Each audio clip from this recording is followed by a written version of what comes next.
ब्रिटनच्या इतिहासात एक अशी ट्रेन होती जी रोज लाखोंच्या नोटा आणि मौल्यवान पार्सल घेऊन ग्लासगो शहरातून लंडन पर्यंत प्रवास करायची। तेव्हा या ट्रेनची सुरक्षा म्हणजे साधी कुलप आणि काही कर्मचारी। कोणीही कल्पना केली नव्हती की या ट्रेनमध्ये एका रात्रीत इतिहासातील सर्वात मोठी चोरी होईल, तेही गॉर्डन गुडी नावाच्या एका भुरट्या चोराकडून, जो छोट्या मोठ्या चोऱ्या करायचा आणि सारखाच पकडला जायचा। त्याने एक असा प्लॅन आखला ज्यामुळे त्याचं नाव चोरांच्या बिरादरीत जगभरात गाजलं। ही आहे ब्रिटनच्या इतिहासातील पहिल्या सर्वात मोठ्या ट्रेन लुटीची गोष्ट, ज्यात जवळपास 26 लाख पाउंड्स म्हणजे आजच्या काळातले जवळपास 500 कोटी रुपये चोरले गेले होते। एक भुरटा चोर जो लहान सहान चोऱ्या करताना पकडला जायचा, त्याने इतकी मोठी चोरी करायचा प्लॅन कसा आखला हे जाणून घेऊया या व्हिडिओच्या माध्यमातून। पण त्याआधी गाजावाजाला सबस्क्राइब करा आणि नवीन व्हिडिओसाठी बेल आयकॉन प्रेस करा। नमस्कार, तुम्ही पाहताय गाजावाजा।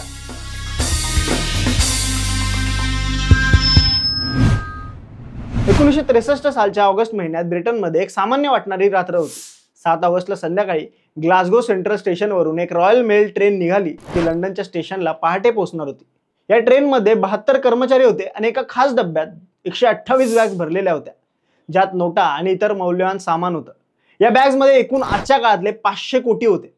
पण या स्टोरीची सुरुवात इथून नाही तर थोडा आधीपासून होते। गॉर्डन गुडी नावाचा एक भुरट्या चोर होता। त्याचं नशीब इतकं फुटकं होतं की तो छोट्या मोठ्या चोऱ्या करायचा तरी सारखाच पकडला जायचा, ज्यामुळे त्याने ठरवलं होतं की लाईफ सेटल होईल अशी एक मोठी चोरी करायची, ज्याने बक्कळ पैसा मिळेल आणि आपण पकडलेही जाणार नाही। त्यातच त्याला या रॉयल मेल ट्रेन बद्दल समजलं होतं, पण त्याला हे माहिती होतं की ही अशी चोरी एकट्याने करणं त्याच्या 7 जन्मात शक्य नव्हतं।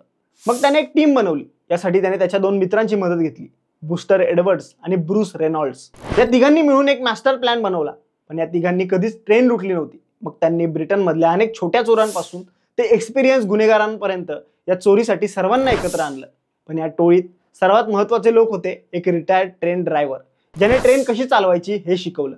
त्याशिवाय त्यांना एका इन्सायडरची मदत मिळाली, एका सिनियर रॉयल मेल ट्रेनच्या सुरक्षा अधिकाऱ्याची, ज्याला द अल्स्टर मॅन म्हणून ओळखलं जायचं, कारण त्याचं नाव कधीच समोर आलं नव्हतं। या टोळीतला एक माणूस या रेल्वे कर्मचाऱ्यांकडून ट्रेनचे वेळापत्रक आणि पैशाच्या डिटेल्स मिळवत होता। अनेक महिने त्यांनी ही ट्रेन लुटण्याची तयारी केली।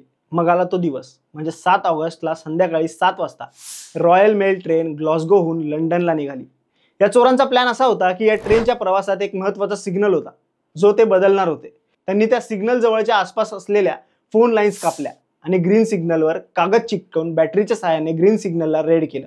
जेव्हा 8 ऑगस्टला पहाटे 3 वाजता ही ट्रेन या सिग्नल जवळ आली, तेव्हा ट्रेनचा ड्रायव्हर जॅक मिल्स याला रेड सिग्नल दिसला। त्याला काहीतरी शंका आली।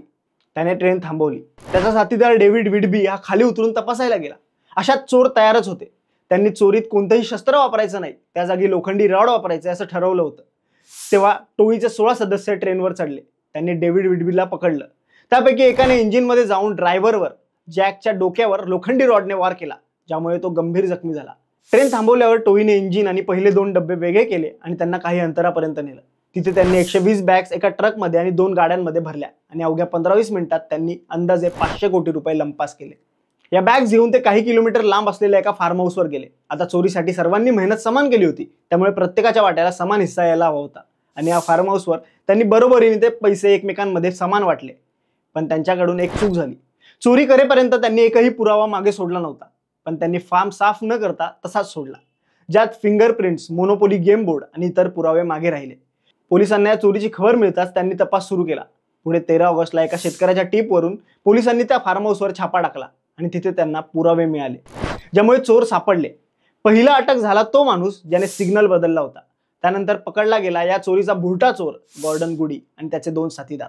असं करत करत पोलिसांनी काही जणांना पकडलं, पण काही जण पोलिसांना चकमा देण्यात यशस्वी झाले। या चोरीत असलेल्या बहुतेकांना 20 ते 30 वर्षांच्या तुरुंगवासाची शिक्षा झाली। पण ही स्टोरी इथे संपत नाही।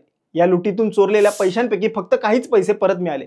बाकीचे पैसे कुठे गेले हे आजही रहस्य आहे। काही जण म्हणतात की ते पैसे चोरांनी स्वतःची प्लास्टिक सर्जरी करून नवं आयुष्य जगण्यासाठी वापरले। पुढे 1971 मध्ये ब्रिटनने चलन बदललं, ज्यामुळे जुन्या नोटा अवैध झाल्या, पण तरीही या चोरीतला बराच पैसा कधीच सापडला नाही। ही चोरी गुन्हेगारी इतिहासात the heist of the century म्हणून आजही ओळखली जाते। ही स्टोरी तुम्हाला कशी वाटली आम्हाला कमेंट्समध्ये नक्की सांगा आणि अशाच रंजक गोष्टी जाणून घेण्यासाठी गाजावाजाला लाईक, शेअर, फॉलो आणि सबस्क्राईब करायला विसरू नका।